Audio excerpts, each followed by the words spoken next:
Hello.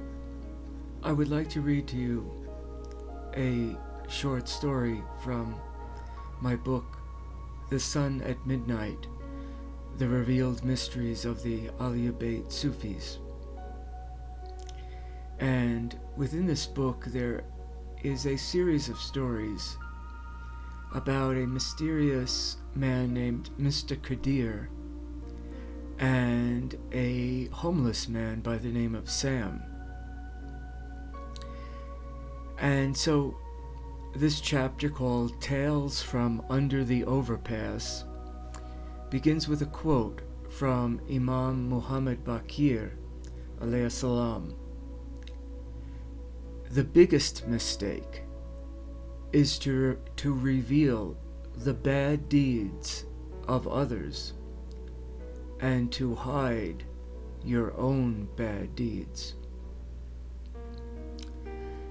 Sam had never walked so much in his life. Traveling such great distances was becoming hard on Sam's legs and body. So Mr. Qadir asked him if he wanted to hear another story. Sam appreciatively exclaimed, "Yes, please." So Mr. Qadir began. The student of a famous sheikh came to him once and said, "Effendi, there is a man living on the small island offshore, and everyone says he is a waliullah." This means holy man or friend of Allah or saint. "Perhaps you should visit him." To which the sheikh replied, "Come, let us take this boat, and you will row me to that island, and I will visit this great waliullah." "But Effendi," the student replied, "today is the first day of Ramadan." "No matter," said the sheikh. "Allah will provide." So they boarded the boat, and the student rowed them to the small island. When they arrived, they found the man sitting naked under a palm tree,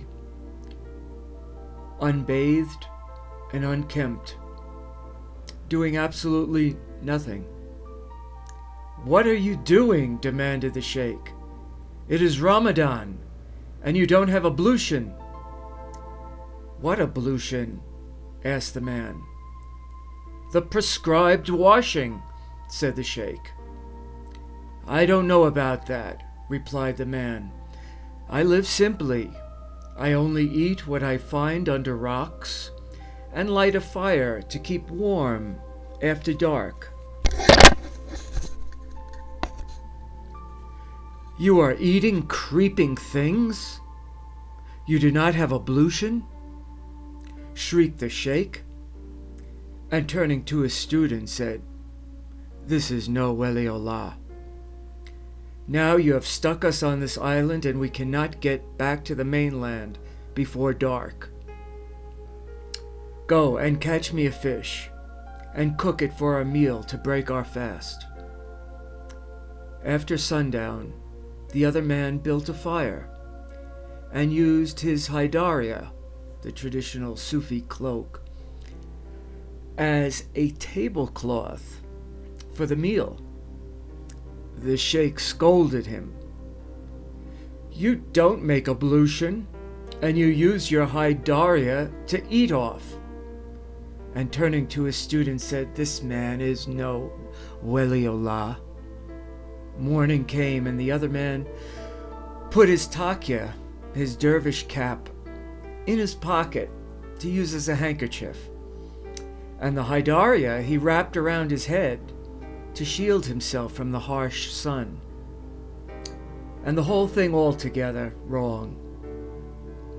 Look at what your waliullah is doing now," the sheikh shouted at his student in disbelief. Not only did he use his haidaria as a tablecloth, but now he is using the takya in his pocket and his haidaria on his head. This is no waliullah. But the sheikh was a compassionate man and took pity on the fool, who was thought to be a waliullah, and the next morning he undertook to instruct him on how to wear the garments of the dervish. "You see," said the sheikh, "this piece goes on your head, not in your pocket, and this piece you wear like a cloak and not a hat." "Ah, I see," said the man. "How foolish of me. Now I know better." Having satisfied himself that he had done what Allah Most High required of him, the sheikh and his student left the island.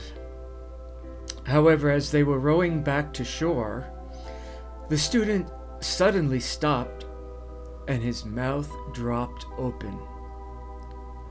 "What is the matter with you?" said the sheikh. "Why have you stopped rowing?" "Look," said the student, and pointed.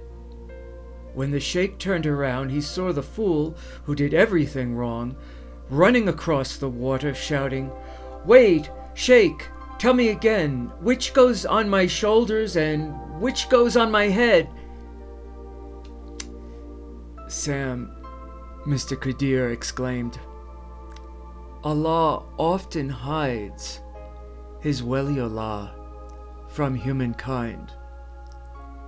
In fact, often Allah hides the station from the person himself or herself." "Why?" asked Sam.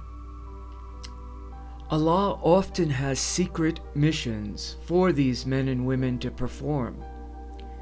They can be found in the highest of places and the most common of places. Their lack of knowledge of whom they are is also a protection from Allah for these saints not to become egotistical and to fall from their station. Those special ones who know their station often deliberately hide the fact from people by behaving in outrageous ways, in order for people not to place them on pedestals, for they love only Allah. Nothing comes between them and Allah. They have no desire for fame, dervishes, or tekkas, so they play the role of fool or sinner, that their secret may be kept." Alhamdulillah. Ooh.